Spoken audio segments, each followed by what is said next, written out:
Oke, sahabat konstruksi, pernah nggak ngalamin kamu bekerja tetapi dengan deadline yang luar biasa sangat padat?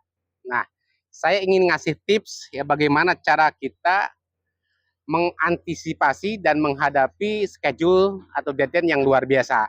Ya, kita tidak perlu tegang, kita tidak perlu stres ya. Kita sampai tapi santai ya, tetapi semua pekerjaan bisa selesai terlaksana dengan baik sih ya. Tips yang pertama ya, bikin rencana yang matang, bukan sekedar wacana ya. Bikin rencana kerja, time schedule yang matang, yang realistis ya.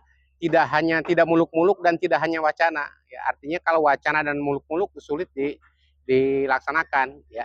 Walaupun kita deadline terkejar oleh waktu, tetapi tetap bisa bisa terencana dengan matang perencanaannya ya. Itu tips yang pertama. Yang kedua, delegasikan tugas ya, jangan jadi superhero sendirian ya, delegasikan tugas. Kita bekerja itu tidak sendiri ya, para pengawas itu punya kontraktor ya, punya administrasi, punya mandor, punya pelaksana ya. Jangan dibuat pusing sendiri, bagi-bagi tugas, delegasikan kepada kontraktor, delegasikan kepada pelaksana ya, sehingga pekerjaan kita bisa selesai ya. Kita jangan superhero, tidak bisa bekerja di proyek itu sendirian, harus ada delegasi ya, berbagi tugas, ada kaitannya nanti administrasi, ada surveyor, ada infrastruktur, ada mekanikal, elektrikal, dibagi-bagi tugas sehingga pengawas tidak berat bebannya, ya, tidak sendirian. Oke, ya teman-teman, kita lanjutkan ke tips berikutnya.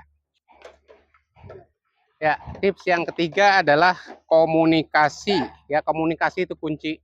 Jadi kita selaku pengawas itu memang harus aktif, tidak boleh berdiam diri, tidak boleh diem. Ya, kita libatkan kontraktor nih seperti ini.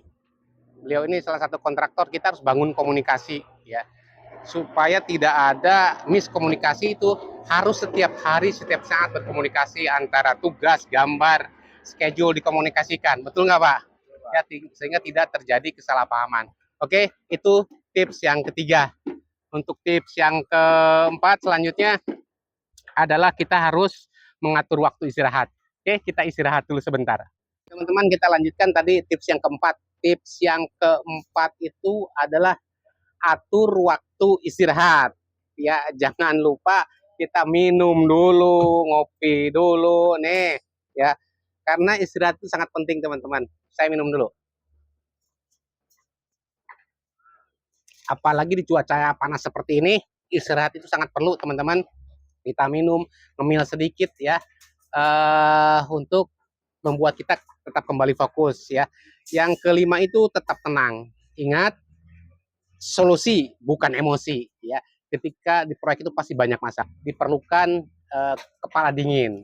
Setiap masalah itu mencari solusi, bukan kita emosi setiap hari. Oke, yang keenam ini merayakan keberhasilan itu, jangan menunggu rumah itu selesai, proyek itu selesai. Setiap target yang tercapai, misalkan kita keberhasilan kita. Oke, teman-teman, itu tips 6 tips dari di tengah deadline yang begitu padat, di tengah schedule yang begitu padat. Oke, terima kasih. Kamu punya tips yang lain, silahkan klik di kolom komentar. Dan jangan lupa kita